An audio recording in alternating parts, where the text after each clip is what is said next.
ሰውን መለየት የምትችሉት መቼ ነው ካላችሁ በችግር ጊዜ። እንደሚወዳችሁም እንደሚጠላችሁ መታወቁት በችግር ጊዜ።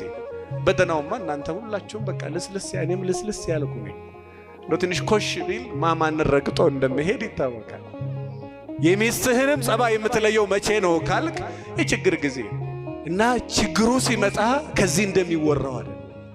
መከራ ሲመጣ በክርስትናውም በሉ በንግዳችሁም በሉ በህይወታችሁም በሉ በስራም በሉ እዚህ ቆመን እንደምንፎክረው አይደለም። ቦታው ላይ ስንሆን የሚያስከፍለውን ዋጋ ለመክፈል ብዙዎቹ ዝግጁ አይደሉም። ስጋን ለመከራ አሳልፎ ለመስጠት ብዙዎቹ ዝግጁ አይደሉም።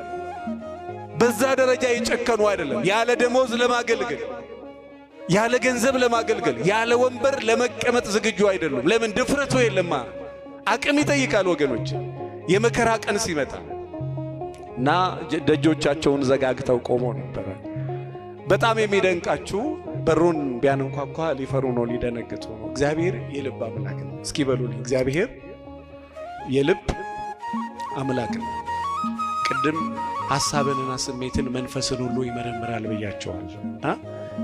እንደሚፈሩ እንደሚደነግጡ እንደሚጨነቁ ያውቃል። በዝግ በሮቹ ተዘግተው ደጁ በተዘጋበት ሰዓት ጭር ባለ ሰዓት ላይ በተዘጋ ቤት ገብቶ ሰላም ለእናንተ ይሁን አላቸው። ስሙ ለዘላለም የተመሰገነ ይሁን። እንግዲህ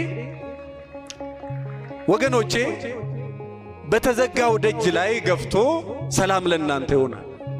ሰላም ትልቅ ነገር አለው። ጊዜ ካለንና ብዙ ምስጢር አለ። ሰላም ለእናንተ ይሁን ማለት የሚችለው ሰላሙን ያለው ብቻ ነው። ለምሳሌ